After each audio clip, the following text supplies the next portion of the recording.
যারা অনলাইন শুনছেন তাদের উদ্দেশ্যে আমার বলা যে আজকে বিষয়বস্তুগত প্রচার বা টপিক্যাল সার্মনে যে বিষয় নিয়ে আমরা আলোকপাত করতে চলেছি সেটা অত্যন্ত গুরুত্বপূর্ণ বিষয়। সেটা হচ্ছে ঈশ্বরের উপস্থিতি। আমি বলবো কি, আপনারা কি বলবেন? ঈশ্বরের উপস্থিতি। তিনবার বলবো কি কি কি? ঈশ্বরের উপস্থিতি। আজকের টপিক বা আজকের বিষয়বস্তু হলো ঈশ্বরের উপস্থিতি। সেই ঈশ্বরের উপস্থিতি আমাদের জীবনে কি করতে পারে, মূলত সেই ব্যাপার নিয়ে আমরা আলোচনা করব। ঈশ্বরের উপস্থিতি আমাদের কাছে খুব গুরুত্বপূর্ণ এবং গভীর একটা ধারণা মাত্র নয়, কিন্তু একটা বাস্তব।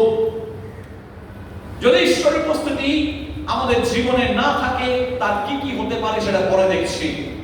কিন্তু ঈশ্বরের উপস্থিতি যদি আমরা আমাদের জীবনে না পাই তাহলে কিন্তু সত্যের অনুগামী আমরা হতে পারবো না। আমরা যতই চেষ্টা করি, আপনি হয়তো অনেক ভাবে দৌড়চ্ছেন, কিন্তু ঈশ্বরের উপস্থিতি যদি আমাদের জীবনে না থাকে তাহলে আপনি কখনোই সেটাকে ধরতে পারবেন না, শুধু দৌড়িয়েই যাবেন। আপনি দৌড়চ্ছেন, আপনি শুরু থেকে শেষ অবধি আপনি দৌড়িয়ে যাচ্ছেন, কিন্তু ঈশ্বরের উপস্থিতি সেটাকে ধরতে সাহায্য করে। বলো না আমেন। ঈশ্বরের উপস্থিতি যদি না থাকে তাহলে আপনি কখনোই সেই ব্যক্তি হয়ে উঠতে পারবেন না যা তিনি ডিজাইন করে রেখেছেন, যা তিনি মনোনীত করে রেখেছেন, যা তিনি পরিকল্পনা করে রেখেছেন। জিরুমিয়া তার 29:11-14 পদে তিনি বলেছেন, তোমাদের জন্য উত্তম পরিকল্পনা রয়েছে। সেই পরিকল্পনা মঙ্গলের পরিকল্পনা, তোমাদেরকে আশাসিত দেওয়ার পরিকল্পনা, তোমাদের ভবিষ্যতের পরিকল্পনা। আর সেই পরিকল্পনা আমি বাস্তবায়িত করতে চাই, কিন্তু আমার উপস্থিতি ব্যতি রেখে সেই পরিকল্পনাকে তোমরা বাস্তবায়িত করতে পারবে না। আমাদের জীবনে সেই পরিকল্পনা বাস্তবায়িত হবে না যদি না আমাদের জীবনে ঈশ্বরের উপস্থিতি বিরাজ করে। ঈশ্বরের উপস্থিতি ছাড়া কেউ তার প্রেম, শান্তি এবং আনন্দ লাভ করতে পারে না। কারণ প্রেম, শান্তি এবং আনন্দ পাওয়া যায় কোথায়? ঈশ্বরের উপস্থিতির মাঝে। আপনি সারাদিন বাইবেল নিয়ে বসে থাকলে আপনি ঈশ্বরের উপস্থিতি পাবেন না। আপনি যদি মনে করেন আপনি সারাদিন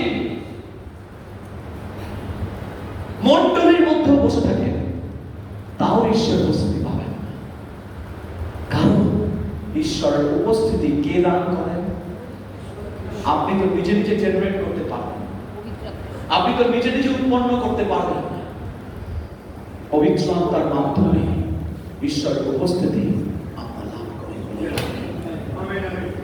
সুতরাং ঈশ্বরের উপস্থিতি আমাদের জীবনে প্রেমকে বহন করে নিয়ে আসে, শান্তিকে বহন করে নিয়ে আসে, আনন্দকে বহন করে নিয়ে আসে।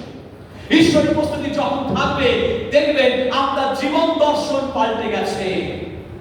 ঈশ্বরের উপস্থিতি যখন থাকবে তখন দেখবেন আপনার দৃষ্টিভঙ্গি পাল্টে গেছে। ঈশ্বরের উপস্থিতি যখন থাকবে আপনার জীবনের ভঙ্গিমা পাল্টে গেছে। ঈশ্বরের উপস্থিতি যখন থাকবে আপনার মতাদর্শের পরিবর্তন হবে। ঈশ্বরের উপস্থিতি আপনার জগৎকে দেখার ভঙ্গিকে পাল্টে দেবে, মানুষের প্রতি দেখার ভঙ্গিমাকে পাল্টে দেবে। আপনি যেভাবে পরিবারকে দেখে আসছিলেন, সেই পরিবারের যে ভাবভঙ্গিতে আপনি দেখছিলেন, সেই ভাবভঙ্গি বদলে যাবে। এমনকি আপনার কর্মস্থল, যেখানে আপনি চাকরি করেন, যেখানে আপনি কর্মতে নিযুক্ত রয়েছেন, সেই ভঙ্গিমা আপনার পাল্টে যাবে।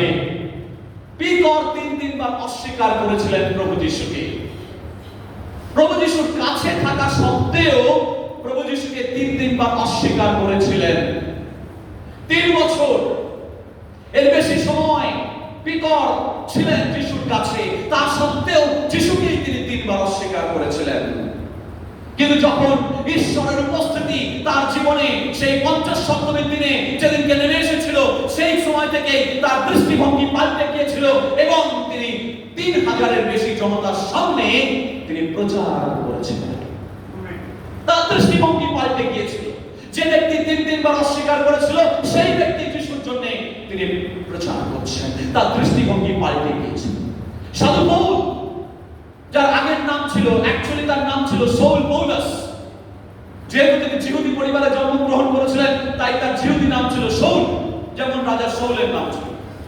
কিন্তু যেহেতু তিনি রোমান নাগরিক ছিলেন, সেই কারণে তার প্রকৃত নাম পৌল নয়, কথাটা হচ্ছে পৌলাস। ইউএস, যখনই কোনো শব্দের সঙ্গে ইউএস বা ইউএম মার্কা নাম দেখবেন, সঙ্গে সঙ্গে জানবেন এটা হচ্ছে ল্যাটিন অরিজিন, রোমান নাম। মিউজিয়াম, কলোসিয়াম, স্টেডিয়াম, ভার্সাস, এই সমস্ত শব্দগুলো হচ্ছে ল্যাটিন অরিজিন। এমনকি টেস্টামেন্টাম, টেস্টামেন্ট কথাটা ল্যাটিন। এমনকি টেস্টিমোনিয়াম, টেস্টিমনি শব্দটা ইংরেজি নয়, ল্যাটিন অরিজিন। টেস্টিমোনিয়াম, হারমোনিয়াম, হারমোনি শব্দ, হারমোনিয়াম, হারমোনিয়াম ল্যাটিন শব্দ, এটা বাংলা শব্দ, হারমোনিয়াম ইংরেজি শব্দ, ল্যাটিন শব্দ। সো ইউএম আর ইউএস মার্কা যে কোনো শব্দ ল্যাটিন অরিজিন, মাথায় রাখবেন। যাই হোক, তো সৌল পৌলাস, তার প্রকৃত নাম ছিল সৌল পৌলাস। এবং এই সৌল পৌলাস যখন যিশুকে জানেননি, মানে ঈশ্বরের উপস্থিতি তার জীবনে আসেনি, সেই দম্মেশকের পথে যাচ্ছিলেন, মেলেক পুস্তক 9 অধ্যায়। এবং তিনি যখন দম্মেশকের পথে যাচ্ছিলেন, তখন সেই দম্মেশকের পথে যিশুর সাক্ষাৎ পেলেন এবং ঘোড়া থেকে পড়ে গেলেন এবং তার মতাদর্শের পাল্টে গেল। তার মানে তিনি এতদিন পর্যন্ত গামালিয়েলের কাছে শিক্ষা লাভ করেছিলেন। গামালিয়েল কোনো সাধারণ ব্যক্তি ছিলেন না সেই সময়। যিশুর সময় দুটো গুরুত্বপূর্ণ স্কুল ব্যবস্থা, স্কুল সেই সময় প্রচলিত ছিল, স্কুল অফ সামাই এবং স্কুল অফ হিল্লেল। সেই হিল্লেল স্কুলের মানে গামালিয়েলের দাদু ছিলেন হিল্লেল, এবং হিল্লেলের কাছে এই সাধু পৌল তিনি পড়াশোনা করেছিলেন। তার মানে যথেষ্ট জ্ঞান তার ছিল। তার সত্ত্বেও দেখা যাচ্ছে তিনি মণ্ডলীকে ধারণা করছিলেন। তার মানে যদি জ্ঞানও থাকে, সেই জ্ঞান আপনাকে ভেতরে অন্তর পরিবর্তন করতে পারবে না, যদি না ঈশ্বরের উপস্থিতি আপনার জীবনে নেমে আসে। বলুন আমেন। তাই ঈশ্বরের উপস্থিতি আমাদের জীবনে বিশেষ প্রয়োজন রয়েছে। কারণ ঈশ্বরের উপস্থিতি আমাকে ছাড়া আমি পাল্টাতে পারবো না। আমার জীবনের অন্তর্দৃষ্টি পাল্টাবে না, আমার জীবনের ধারা বদলাবে না, আমার জীবনে যেভাবে চিন্তা করছিলাম সেই চিন্তাটা বদলাবে না। তার জন্য ঈশ্বরের উপস্থিতি আমাদের জীবনে বিশেষ প্রয়োজন রয়েছে। এখন প্রশ্ন হলো, ঈশ্বরের উপস্থিতিকে আমরা লাভ করব কিভাবে? প্রশ্ন আপনাদের মনে রয়েছে, সেই প্রশ্নটা আমি করে দিচ্ছি যে কিভাবে ঈশ্বরের উপস্থিতিকে পাওয়া যায়। ঈশ্বরের উপস্থিতিকে পাওয়া যায় মূলত 4 রকম ভাবে। আমরা দেখি, যখন আপনি আরাধনা করছেন, এই জন্য আরাধনাটার প্রতি আমি বিশেষ গুরুত্ব দিচ্ছি। আগে আরাধনা এতটা সময় ধরে হতো না, কিন্তু আমি করছি তার কারণ ঈশ্বরের উপস্থিতি যাতে আসে আমাদের অন্তরে, আমরা উপলব্ধি করতে পারি। তাই ডিপ ওয়ার্শিপ, গভীর আরাধনার মধ্য দিয়ে ঈশ্বরের উপস্থিতি নেমে আসে আমাদের জীবনে। বলুন আমেন। গভীর আরাধনা যখন আপনি করবেন, দেখবেন ঈশ্বরের আত্মা আপনার ভিতরের আত্মার সঙ্গে যোগাযোগ স্থাপন করছে। ঈশ্বরের আত্মা আপনার আত্মাকে দেখবেন আনন্দ দান করছে। আপনি আরাধনার মধ্য দিয়ে ভেসে যাচ্ছেন, বন্যার জলে যেমন ভেসে যায়, আরাধনার মধ্যেও দেখবেন ঈশ্বরের উপস্থিতি আসে, আর সেই ঈশ্বরের উপস্থিতি আমাদেরকে ভাসিয়ে নিয়ে যায়। বলুন আমেন। কতজন আপনারা ভেসে যেতে চান ঈশ্বরের উপস্থিতির মধ্যে, ঈশ্বরের আরাধনার মধ্যে আমরা ভেসে যেতে চাই। একটা গান আছে, এটা ভাসিয়ে নিয়ে যাও গো প্রভু, ভাসিয়ে নিয়ে যাও। বাংলাদেশের ভাটিয়ালি সুরে একটা গান আছে, বহুদিন আগে শুনেছিলাম, ভাসিয়ে নিয়ে যাও গো প্রভু, ভাসিয়ে নিয়ে যাও। তাই প্রভু, আমরা চাই যে তোমার উপস্থিতি আমাদেরকে ভাসিয়ে নিয়ে যাক। দ্বিতীয় বিষয় যেখান থেকে আপনি ঈশ্বরের উপস্থিতিকে লাভ করতে পারেন, সেটা হচ্ছে প্রার্থনা। কিন্তু শুধু প্রার্থনা নয়, প্রার্থনা হচ্ছে ঈশ্বরের সঙ্গে গভীরভাবে একটি সংযোগ স্থাপন। শুধুমাত্র ব্যাবলিং নয়, আমরা অনেক সময় শব্দ বাহুল্যে অনেক কিছু শব্দ বলতে চাই। প্রার্থনা মূলত ঈশ্বর শোনেন, মানুষ নয়। কিন্তু আমরা শব্দ বাহুল্যে আমরা অনেক সময় মানুষকে দেখাতে চাই আমি কত ভালো প্রার্থনা করতে পারি। আবার অনেকে যারা প্রার্থনা করতে পারে না, তারা হয়তো একটু হীনমন্যতায় ভোগে এবং তারা বলে, প্রথম আমি তো ঠিক প্রার্থনা করতে পারি না। প্রার্থনাটা শুধুমাত্র শব্দ বাহুল্য নয়, দেখানোর বিষয় নয়। কারণ প্রার্থনা কোনো মানুষ দেখে না, প্রার্থনা ঈশ্বর দেখে। তাই কত বড় বড় শব্দ বাহুল্য, কত বড় বড় আমি ভালো করে আড়ম্বর ভাবে, আলংকারিক ভাবে আমি শব্দ বাহুল্যে আমি প্রার্থনা করলাম, সেটা বড় বিষয় নয়। আমার ছোট্ট একটা প্রার্থনা, প্রভু আমার পেটে ব্যথা করছে, একটু তুমি দেখো। প্রভু আমার মাথা যন্ত্রণা করছে, একটু তুমি দেখো। এটাও প্রার্থনা। এটারও একই গুরুত্ব আছে। 100টা শব্দ বলে আপনি যে প্রার্থনা করলেন, ওই প্রার্থনার একই, হয়তো 100টা শব্দ বাহুল্য নিয়ে আপনি বহু চিন্তা করে প্রার্থনা করলেন, কিন্তু সেই প্রার্থনা প্রভুত্ব দিলেন। কিন্তু ছোট্ট একটা বিশ্বাসের প্রার্থনা, প্রভু আমি এত কষ্ট পাচ্ছি, একটু দেখো। ব্যাস, অন্তরে অন্তঃস্থল থেকে যে প্রার্থনা বেরিয়ে আসে, সেইটি হচ্ছে প্রার্থনা। তাই সেই প্রার্থনাটাই যখন আমরা করব, ঈশ্বর সেই প্রার্থনায় শুনবেন, বলুন আমেন। সেই গভীর প্রার্থনার মধ্য দিয়ে যখন আমরা ঢুকি, প্রবেশ করি, সেখান থেকেও দেখবেন ঈশ্বরের উপস্থিতিকে লাভ করা যায়। আপনি ট্যাপ করতে পারবেন ঈশ্বরের উপস্থিতি। 3 নম্বর, কুইকলি, ঈশ্বরের উপস্থিতি পাওয়া যায় ডিপ লার্নিং, ঈশ্বরের বাক্যের মধ্য দিয়ে। ডিপ লার্নিং, এই ডিপ লার্নিংটা কি একটু পরে আমি আলোচনা করছি, আর একটা পয়েন্ট আছে তার মধ্যে। কিন্তু জেনে রাখুন, এই 4টে জায়গা থেকে আমরা ঈশ্বরের উপস্থিতি পেতে পারি। নাম্বার 1, আরাধনার মধ্য দিয়ে। কিন্তু শুধু আরাধনা নয়, মনে রাখবেন, ডিপ আরাধনা, গভীর আরাধনা, যেখানে আপনি ভেসে যেতে পারেন। 2 নম্বর আমি বললাম গভীর প্রার্থনা। যখন প্রার্থনা করবেন, শুধু প্রার্থনা নয়, গভীর হৃদয়ের অন্তঃস্থল থেকে উঠে আসা প্রার্থনা ঈশ্বরের উপস্থিতিকে টেনে নামিয়ে নিয়ে আসে।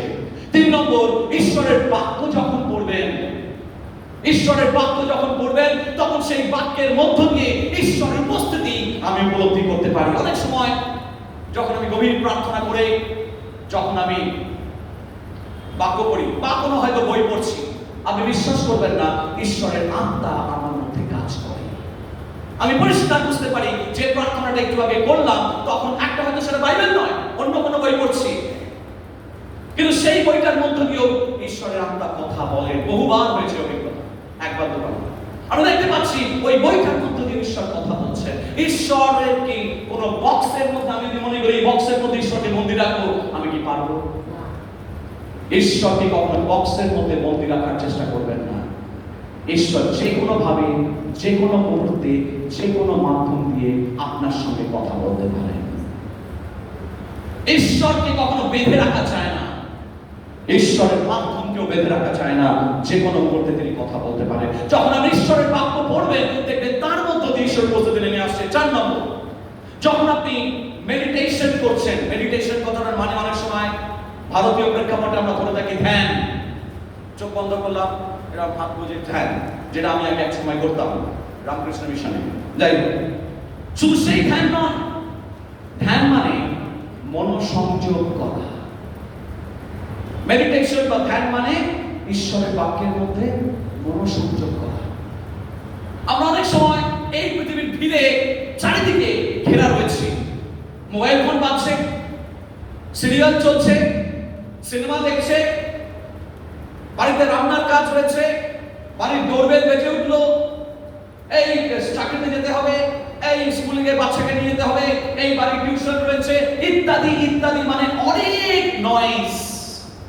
চারিদিকে একটা সেই ঘিরে আমরা রয়েছে এমন একটা জগতের মধ্যে মানুষ সব সময় ব্যস্ত, মানুষ সব সময় ব্যস্ত।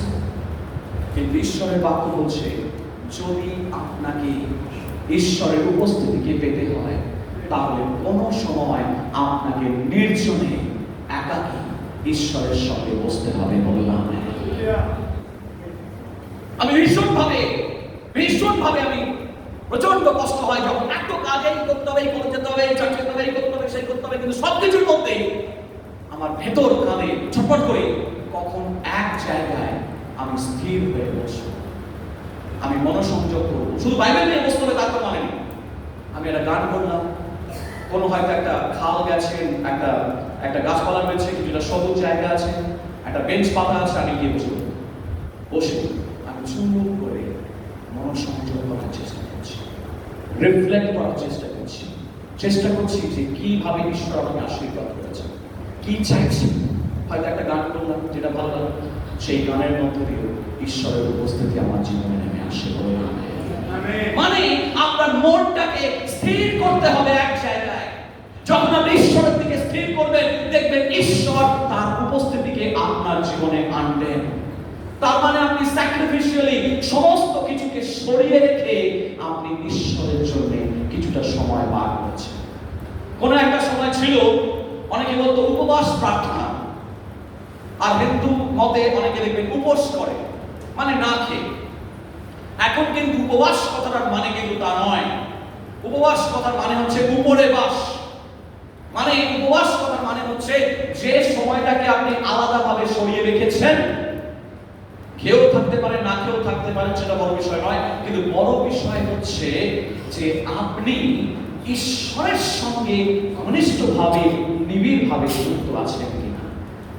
এই সময় এমন একটা রোগ আমাদের মধ্যে দেখা দিয়েছে, আমরা মোবাইল ফোন ছাড়া কিছুতেই থাকতে পারি না। বিভিন্ন ধরনের সমস্যা দেখা দিচ্ছে, মানসিক সমস্যা দেখা দিচ্ছে, তবুও মোবাইল ছাড়া আমরা থাকতে পারছি না। কিন্তু সেই মোবাইল ফোনটাকে সরিয়ে রেখে প্রভুকে বলবেন, প্রভু আমি 2 ঘন্টার জন্য মোবাইল ফোন আমি ছোবো না, 2 ঘন্টার জন্য বা 4 ঘন্টার জন্য আমি মোবাইল ফোন ছোবো না, আমি একদিনের জন্য মোবাইল ফোন ছোবো না। প্রভু আমি সেই সময়টা আমি তোমার দিকে দিতে চাই, আমি ধ্যান করতে চাই, আমি রিফ্লেকশন করতে চাই, আমি অন্য কোনো কিছু শুনবো না, আমি শুধু তোমার কণ্ঠস্বর শুনবো। প্রভু বলছেন আমার মেষেরা আমার রব জানে।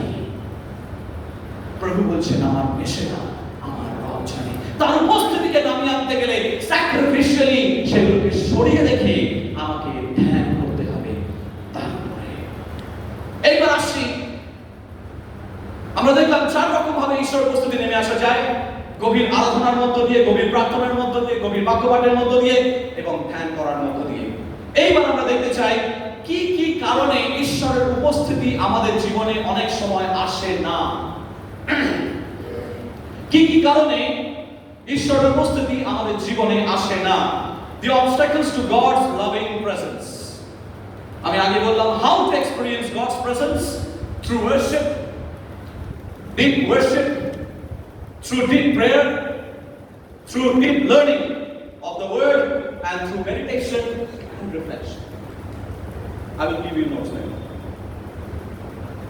What are the obstacles to God's loving presence? ঈশ্বরের প্রেমময় উপস্থিতির মধ্যে আসতে আমাদের জীবনে কি কি বাধা দিতে পারে বা কি কি জিনিস বাধা তৈরি করতে পারে? Number 1, deep worship versus performance. মানে গভীর আরাধনা বনাম একটা পারফরম্যান্স। আমরা বুঝি পারফরম্যান্স কোনটা আর গভীর আরাধনা কোনটা। একবার একটা ঘটনার কথা মনে পড়ে যাচ্ছে, অনেকদিন আগে, তখন আমি বাইবেল কলেজে বোধহয় ফার্স্ট ইয়ারে পড়ি, 2004 সালের দিকের কথা বলছি। এই চার্চে একজন ব্যক্তি ছিল, সে এরকম যিশুর মতো চুল টুল করে ঘুরে বেড়াতো। ঠিক আছে, একদম নিজেকে এমন ভাবে গড়ে তুলেছিল যেন মনে হচ্ছে একবারে যিশুর মতো দেখতে। তো সবসময় একটু আলোচনা হলেই ওরা তো হালেলুয়া হালেলুয়া এরকম বলতো, আর দেখতাম কিরকম এরকম হচ্ছে। তো তারপরে কোন একটা বিষয়ে শুনেছিলাম সে একবার বোধহয় কোন একটা ভূত ছাড়াতে গেছে। এইবারে সে উপরে উপরে সে খুব আলোচনা করতো, কিন্তু ভেতরে কে ছিল সেটা ঈশ্বরে জানেন আর আরেকজন জানেন। কি জানেন? দিয়াবল। এইবারে সে ভূত ছাড়াতে গেছে, ভূত ছাড়াতে গিয়ে যে ওরকম হালেলুয়া এইসব করতে শুরু করেছে, ওই যে লোকটা ভূত ধরেছে সে উঠে গিয়ে এক খবর না। ভূতও জানে আপনার ভেতরে কি আছে।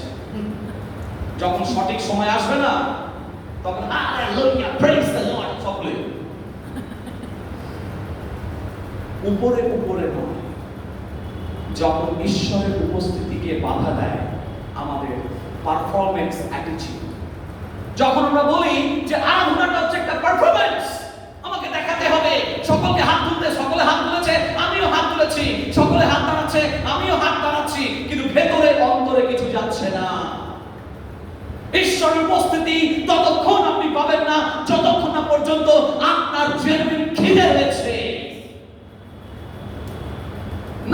Nothing can satisfy us except the presence of God. ঈশ্বরের উপস্থিতি ছাড়া কোনো কিছুই আমাদেরকে সন্তুষ্ট করতে পারে না।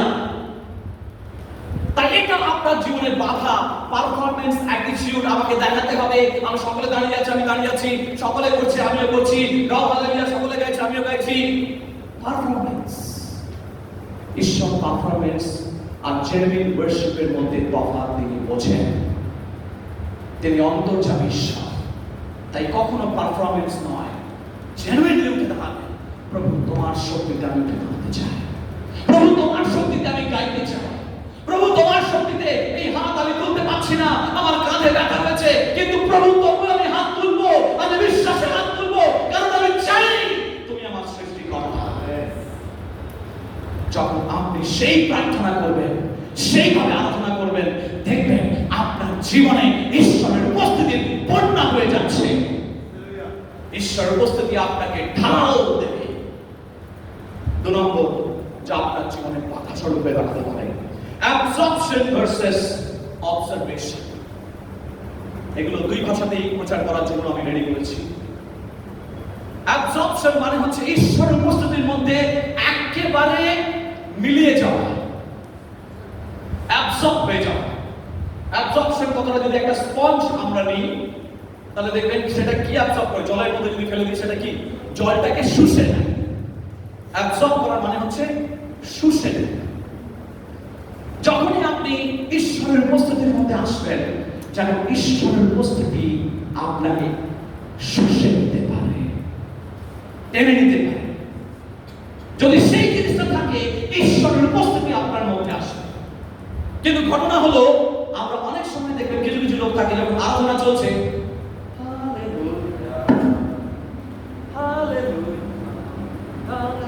শুধু এই চাচ্ছেন সবসময় সব লোক, কিন্তু কিছু কিছু লোক অবশ্যই থাকে। আপনি কি এখানে অবজার্ভ করতে এসেছেন?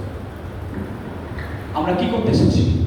খুবই অ্যাবসর্বড, যেন ঈশ্বরের উপস্থিতি আমাদেরকে অ্যাবসর্ব করে নিতে পারে। অবজারভেশন করতে নয়, অ্যাবসর্ব করতে। ঈশ্বরের উপস্থিতি তখনই নেমে আসবে যখন আপনার জীবনের মধ্যে সেই অ্যাবজর্পশন থাকবে, শুষে নেবে, ঈশ্বরের উপস্থিতি আসবে। 3 নম্বর যা আপনার জীবনে ঈশ্বরের উপস্থিতিকে বাধা দেয়, deep learning versus external memorisation.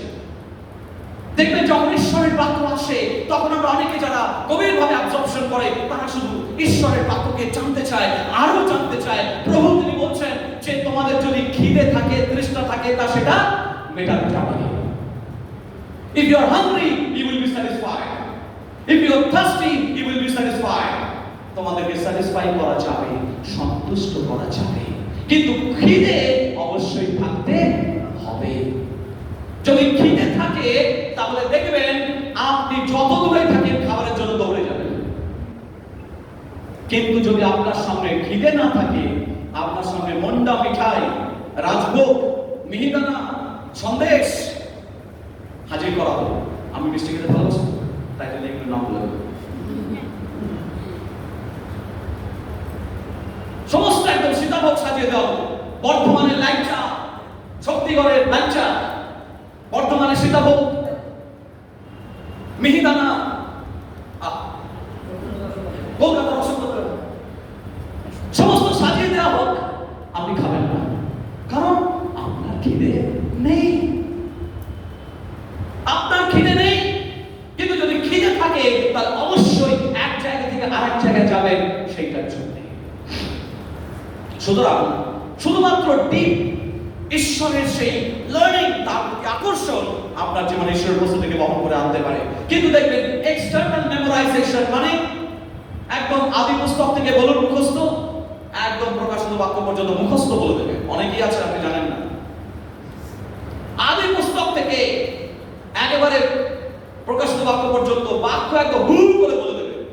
মুখ খুললেই দেখবেন যে কলের পুতুলগুলো দেখেছেন, ছোটবেলা আমরা খেলা করতাম, দম দিয়ে দিলেন, এইবার সে সব বেরিয়েই যাবে। কিন্তু তার অন্তুষ্টি মানে ইন্টারনালাইজেশন, আত্মস্থ করতে পারেনি। ঈশ্বর মুখস্থ বিদ্যা দ্বারা সন্তুষ্টি নয়, ঈশ্বর যেটা দ্বারা সন্তুষ্ট সেটা হচ্ছে ডিপ লার্নিং, আত্মস্থ জানা হয় গভীরভাবে। একটা পথ করুন, কিন্তু সেটাকে জীবন, জাবর কাটা বোঝেন, গরু জাবর কাটে খায় একবার, সেটা নিয়ে সারাদিন জীবতে থাকি। আমাদের জীবনেও বাক্য সকালবেলা ঘুম থেকে উঠে পড়ুন, কিন্তু যেটা পড়লেন সেটা নিয়ে সারাদিন চাপড় কাটুন, সেটা নিয়ে সারাদিন ধ্যান করুন, তবেই দেখবেন ঈশ্বর আপনার জীবনে তার উপস্থিতিকে নিয়ে আসবে। তারপরে 1, 2, 3, 4 নম্বর, ডিপ প্রেয়ার, গভীর প্রার্থনা বনাম পার্সোনাল এজেন্ডা। ভালো করে শুনুন আমি কি বলছি। তার আগে আরেকটা বিষয়, একটা উদাহরণ দিতে ভুলে গেছে। সেটা হচ্ছে এই যে অবাধ জলপানের কথা মনে আছে? সুকুমার রায়ের লেখা অবাধ জলপান কতজন পড়েছেন? আমরা পড়েছি ছোটবেলায়, এটা নিয়ে নাটকও হয়েছে।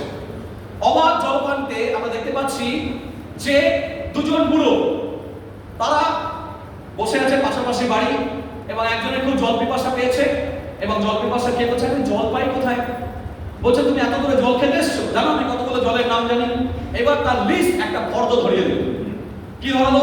নাকের জল, চোখের জল, ডাবের জল, এইসব যত জল আছে সব জল, কিন্তু তাকে জল আর পান করালো না। এবার আরেকটা বুড়োর কাছে গেছে, একটু জল পাবো? তুমি ওর দোকানে জল শুনতে পেলে কতগুলো জল জানে, তার থেকে বেশি জল আমি জানি। সে আবার কলের জল, ডাবের জল, সে অনেক জলের কথা শুনিয়ে দিল, কিন্তু জল আর তাকে পান করালো না। খ্রিস্ট বিশ্বাসীরও না অনেকটা এরকম অবস্থা হয়েছে সব জায়গায়, শুধু এই মন্ডলী নয়, সব জায়গায় দেখেছি। সেটা হচ্ছে তারা কত জানে সেইটার বহর দেখাতে চায়, কিন্তু কাউকে যাদের প্রকৃত জল প্রয়োজন, বলে বাবা আমার কত জানি তাতে করে কোনো লাভ নেই, ওই লোকটা তাকে একটু জল খাও, একটা গ্লাসে নিয়ে এসে একটা বাতাসা দিয়ে তুমি জল খাও। তাকে জল দিল না, কিন্তু তাকে জলের ফর্দ দিয়ে দিল। আমাদের জীবনে ঈশ্বর বলছেন, ঈশ্বরের উপস্থিতিকে যদি বহন করতে হয়, কত জানি সেটা বড় বিষয় নয়, কিভাবে মানি সেটাই বড় বিষয়। কত জানি বড় বিষয় নয়, কিভাবে মানি সেটাই বড় বিষয়। দ্বিতীয়ত, যখন আমরা চতুর্থত আমরা বলছি, যখন আমরা প্রার্থনা করি, প্রার্থনাটা কি? ডিপ প্রেয়ার মানে হচ্ছে যে গভীর ঈশ্বরের সঙ্গে সম্পর্ক, মানে presence becomes more important than agenda. ঈশ্বরের উপস্থিতিতে চাইতে ভুলে যাওয়া। অনেক সময় দেখবেন আপনি গভীরভাবে ঈশ্বরের উপস্থিতির মধ্যে বসে আছেন এবং আপনি চাইতেই ভুলে গেছে আপনার কি প্রয়োজন, কারণ আপনি তার উপস্থিতিকে অনুভব করে যাচ্ছেন। বলুন আমেন। কিন্তু অনেকে দেখবেন প্রার্থনা করে কিভাবে জানেন? অনেকে প্রার্থনা করে যেমন দশকর্মা, যখন আমরা হিন্দু ছিলাম, দশকর্মা ভান্ডার একটা ফর্দ নিয়ে বলতাম, এই তীরকাঠি চাই, চাঁদমালা চাই, ঠিক আছে, তারপরে পঞ্চশস্য চাই, হ্যাঁ পঞ্চরত্ন, ঠিক আছে, এটা চাই ওইটা চাই, মানে একটা ফর্দ। আমরা প্রার্থনায় অনেক সময় ফর্দ নিয়ে বসি, ঈশ্বরের উপস্থিতিটাকে এনজয় করি না। আমরা ফর্দ নিয়ে বসি, প্রভু আমার এটা চাই, প্রভু আমার ওটা চাই, প্রভু আমার সেটা চাই। এই ফর্দ নিয়ে বসলে ঈশ্বরের উপস্থিতিকে কখনো এনজয় করা যায় না। ঈশ্বরের উপস্থিতিকে বাধা দেয় আপনার এই ফর্দ, আপনার এই লিস্ট অফ প্রেয়ার্স। একটা লম্বা লিস্ট নিয়ে আপনি বসেছেন এবং এটা চাই, আমার ওটা চাই, আমার সেটা চাই। প্রভু বলছেন, তুমি আমাকে চাও না? তুমি তো বলেই যাচ্ছ আমার এটা চাই, আমার সেটা চাই, আমার হাতি চাই, আমার ঘোড়া চাই, সব চাই, ঠিক আছে ঈশ্বর দেবেন। কিন্তু ঈশ্বর বলছেন তুমি তো আমাকেই চাও না। তোমার ফর্দের মধ্যে আমার নামটা কি লেখা আছে? প্রভু তোমাকে চাই। প্রভুকে বাদ দিয়ে আমি সব কিছু চাই, গাড়ি চাই, বাড়ি চাই, সব কিছু চাই, কিন্তু প্রভুকেই চাই না। প্রভু তখন আহত হন, প্রভু কষ্ট পান। তাই গভীর প্রার্থনা ফর্দ নিয়ে প্রার্থনা নয়, গভীর প্রার্থনা আপনার প্রভুকে নিয়ে এনজয় করা, তার উপস্থিতিকে এনজয় করা।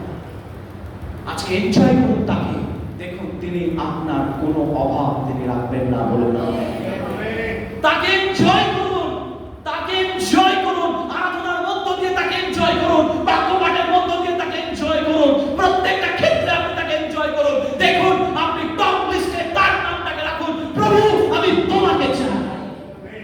ঈশ্বর আপনার কোন চাওয়াকে তিনি সমস্ত চাওয়াকে পরিপূর্ণ করতেন। পিওর ডিলাইট, গীত সংহিতা 37:4 বলছে, তোমরা সদাপ্রভুতে আমোদ করো, তিনি তোমাদের সমস্ত মনোবাঞ্ছা পূর্ণ করবেন। কিন্তু আমরা শিডিউল টাইট, আমি এটাকে মজা করে লিখেছি, শিডিউল টাইট। সব সময় ঘরে দেখি এই কখন বাজে, এই কটা বাজে, এই কটা বাজে, এই কটা। Schedule tight. 2 মিনিটের ম্যাগি প্রার্থনা। কি প্রার্থনা? 2 মিনিট ম্যাগি, ম্যাগি রেডি হচ্ছে 2 মিনিট, 2 মিনিটের ম্যাগি তৈরি হয়ে যাচ্ছে। আমাদের প্রার্থনাগুলো সেই ম্যাগি প্রার্থনা হয়ে গেছে, 2 মিনিটের প্রার্থনা। আমরা we are not enjoying his presence। ঈশ্বরের উপস্থিতির মধ্যেও আমরা টাইট শিডিউল নিয়ে আমরা ঘরে দেখি যে প্রভু, ঘরে দেখার সঙ্গে সঙ্গে আরেকটু কি হে দাদা দেরি হয়ে যাচ্ছে, টাইট শিডিউল। ঈশ্বর শুধু ঘড়ি দেখে, ওয়াচম্যান, তাদেরকে বলে আমি ওয়াচম্যান, সবসময় ঘড়ি দেখে, টাইট শিডিউল। ঈশ্বর যদি এই টাইট শিডিউলে আপনি ঈশ্বরের কাছে প্রার্থনা করেন, তাহলে ঈশ্বর সে প্রার্থনা, মানে তুমি আমাকে গুরুত্বই দিচ্ছ না, তুমি আমাকে চাইছো না, যেটুকু সময় আসছো ফর্দ নিয়ে আসছো, ঈশ্বর তখন তার উপস্থিতিকে কখনো দিতে পারেন না। এগুলো হচ্ছে আমাদের জীবনের বাধা ঈশ্বরের উপস্থিতিকে আনতে। এবার last but very very important part we have come to, benefits of the presence। ঈশ্বরের উপস্থিতি আমাদের জীবনে কি কি উপকারিতা আনে? What are the benefits we can enjoy? What are the benefits we can harvest from his presence? Number 1, comfort and peace, অর্থাৎ সান্ত্বনা এবং শান্তি। বলুন আমেন। ঈশ্বরের উপস্থিতিতে যখন আসবেন দেখবেন সান্ত্বনা খুঁজে পাবেন। কতজন পেয়েছেন? আমি পেয়েছি। অপ্রত্যাশিত লোক সকল তোমরা আমার কাছে এসো। তারপর তিনি বলছেন মথিলিখিত সুসমাচার 11:28 পদে কি বলছে? কি বলছে 11:28 পদে? মথিলিখিত সুসমাচার, আমি তোমাকে বিশ্রাম দেব, হে ক্লান্ত পরিশ্রান্ত ভারাক্রান্ত হৃদয়ে আমার কাছে এসো, আমি তোমাদের বিশ্রাম দেব। কতজন দৌড়িয়ে যাচ্ছেন এবং ক্লান্ত হয়ে পড়েছেন? সংসারের বোঝা টানতে টানতে ক্লান্ত হয়ে পড়েছেন, ছেলেমেয়ের পরীক্ষার প্রজেক্ট তৈরি করতে করতে আপনি ক্লান্ত হয়ে পড়েছেন। আজকে আপনি বলছেন, ঈশ্বর বলছেন তোমরা এসো, আমি তোমাদের ভার বহন করতে চাই। বলি আমেন। ভার বহন করতে চাই। Comfort and peace. যদি কমফোর্ট আর পিস না থাকে তাহলে ডিসকমফোর্ট এন্ড পিস। মানেটা কি? প্রথম পিস হচ্ছে শান্তি, আর যদি শান্তি না থাকে তাহলে আপনি অশান্তির কারণ হয়ে দাঁড়াবেন। কারণ অশান্তি আমরা করি, দেখবেন প্রাথমিকভাবে আমার অন্তরে শান্তি না থাকলে, যদি আপনার ভিতরে পিস না থাকে তাহলে জিনিসগুলোকে আপনি পিস করে দেন। তাই প্রথম পিস হচ্ছে শান্তি, দ্বিতীয় পিস হচ্ছে পিস করা, অশান্তি করা, ঝামেলা করা, গন্ডগোল করা। তাই প্রথমে যখন ঈশ্বরের উপস্থিতি আপনার মধ্যে আসছে দেখবেন আপনার হৃদয় অটোমেটিক শান্ত হয়ে যাচ্ছে। 2 নম্বর, ঈশ্বরের উপস্থিতি যখন আপনার মধ্যে আসে, জয় এন্ড এনজয়, আনন্দ এবং উপভোগের কারণ হয়ে দাঁড়ায়। আপনি তখন ঈশ্বরের উপস্থিতিকে এনজয় করবেন, আনন্দ করবেন ঈশ্বরের উপস্থিতির মধ্যে যাওয়ার জন্য। আপনি সব সময় মুখিয়ে থাকবেন কখন আমি ঈশ্বরের উপস্থিতির মধ্যে যাব। ঈশ্বরের উপস্থিতি আপনার জীবনে আনন্দ নিয়ে আসে এবং কি নিয়ে আসে বললাম? উপভোগ নিয়ে আসে। 3 নম্বর এবং খুবই গুরুত্বপূর্ণ জিনিস, স্কেলিং অফ দ্য টিউবল্ট। তার মানে আপনার জীবনের মধ্যে যে ঘোলাটে ব্যাপার আছে, সেই ঘোলাটে ব্যাপার ক্রমশ দিয়ে যায়। এখানে একটি অবজেক্টিভেশন আমি দেখাতে চাই।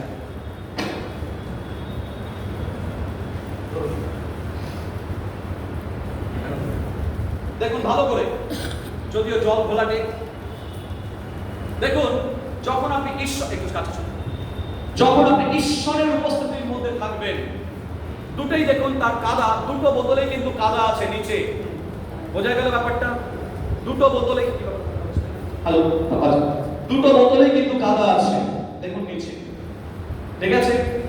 অর্থাৎ কাদা দুটো বোতলেই আছে।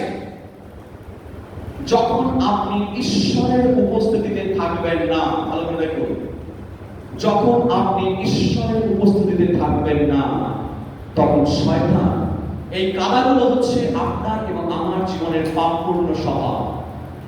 এই কাদাটা হচ্ছে যেটা নিচে তৃতীয় বলেছে, দেখতে পাচ্ছেন? এটা হচ্ছে আমাদের পাপপূর্ণ স্বভাব।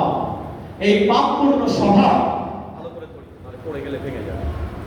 পাপপূর্ণ স্বভাব দেখুন নিচে আছে, যখন আপনি ঈশ্বরের উপস্থিতিতে থাকবেন না, শয়তান এই পাপপূর্ণ স্বভাবগুলোকে নাড়িয়ে দেবে, জাগিয়ে তুলবে। আপনি যখন ঈশ্বর উপস্থিতিতে থাকবেন না, তখন দেখবেন একটু আগে জলটা কিরকম ছিল, পরিষ্কার ছিল, এখন পুরো কালো হয়ে গেছে। পাপপূর্ণ স্বভাব আপনার মধ্যেও যেমন আছে, আমার মধ্যেও আছে। মানুষ মাত্রই পাপপূর্ণ স্বভাব থাকবে, এটাই বাইবেল বলে। কিন্তু পাপপূর্ণ স্বভাব যখন ঈশ্বর উপস্থিতিতে যারা থাকে না, তাদের মধ্যে অত্যন্ত সক্রিয়ভাবে থাকে। দেখুন চারিদিকে ছিটিয়ে গেছে তাদের জীবনের মধ্যে। যে কেউ এই জলটাকে দেখবে, পরিষ্কার বলবে এর মধ্যে নোংরা আছে। কিন্তু যখন এই জলটাকে দেখবেন, তখন দেখুন এই পাপপূর্ণ স্বভাবটাকে থিতিয়ে দেয় ঈশ্বরের আত্মা। যখন আপনি ঈশ্বর উপস্থিতির মধ্যে থাকবেন, এই বোতলের মধ্যেও কিন্তু পাপপূর্ণ স্বভাব আছে, কিন্তু সেটাকে থিতিয়ে দেওয়া হয়েছে, জলটা উপরে পরিষ্কার হয়ে গেছে। আপনি যতক্ষণ ঈশ্বর উপস্থিতির মধ্যে থাকবেন, যত বেশি ঈশ্বরের আত্মাকে অ্যালাউ করবেন আপনার জীবনে, আপনার জীবনের রাগ, আপনার জীবনের মন্দ অভ্যাস, আপনার জীবনের কুঅভ্যাসগুলো অনেকটা এইরকম থিতিয়ে যাবে। আপনি কিছুতেই সেই জিনিসগুলো আপনার জীবনে সক্রিয় হতে পারবে না যতক্ষণ পর্যন্ত আপনি ঈশ্বরের উপস্থিতির মধ্যে থাকবেন। এটা কখনোই আমাদের জীবনে সক্রিয় হবে না। বলুন আমেন। আজকে যদি আপনি ঈশ্বরের উপস্থিতির মধ্যে থাকতে চান, তাহলে আপনার জীবনের মধ্যে ঈশ্বর ব্যবহার করবে। কিভাবে ব্যবহার করেন? যখন জানবেন আপনার জীবনের এই পাপসুলভ ব্যাপারগুলোকে ঈশ্বর ফিরিয়ে দিচ্ছেন। ঈশ্বর আপনার জীবনে লোভ, লালসা, কামনা, বাসনা, সমস্ত ধরনের যে সমস্ত চিন্তা ভাবনাগুলো আছে, ঈশ্বরের উপস্থিতি আমাদের জীবনের মধ্যে সেগুলোকে ফিরিয়ে দেবে। আর তখনই আমরা তার রাজ্যের জন্য ব্যবহার করার জন্য তিনি আপনাকে ব্যবহার করবেন। ঈশ্বর আজকে তিনি চাইছেন যেন আমরা ঈশ্বরের উপস্থিতিকে বহন করি। যখন বহন করবেন, দেখবেন এই জল, এই পাপের চিন্তা ভাবনাগুলো ক্রমশ থিতিয়ে যাচ্ছে, থিতিয়ে যাচ্ছে, থিতিয়ে যাচ্ছে। তাই কত বেশি আমাদের জীবনে ঈশ্বরের উপস্থিতিকে প্রয়োজন রয়েছে। আসুন আমরা ঈশ্বরের কাছে প্রার্থনা করি। Thank you Jesus. যিশুকে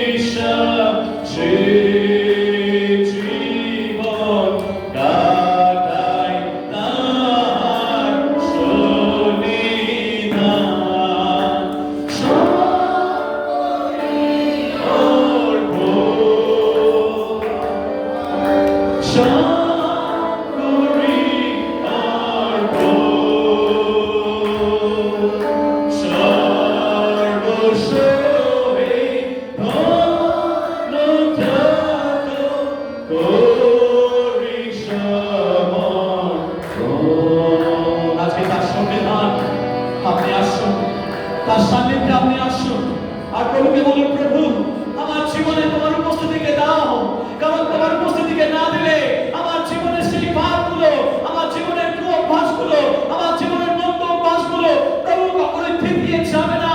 কারণ কোনো কিছুই আমার জীবনের সেই পাপগুলোকে থিতিয়ে দিতে পারে না, একমাত্র তোমার উপস্থিতি। Only your presence. Your presence can remove all the dust. আজকে আসুন প্রভুর কাছে নত হই। প্রভু তুমি আমাকে আমার জীবনের সমস্ত মন্দতাগুলোকে থিতিয়ে দাও, তোমার উপস্থিতি দাও। গৌরব, মহিমা, প্রশংসা তোমায়।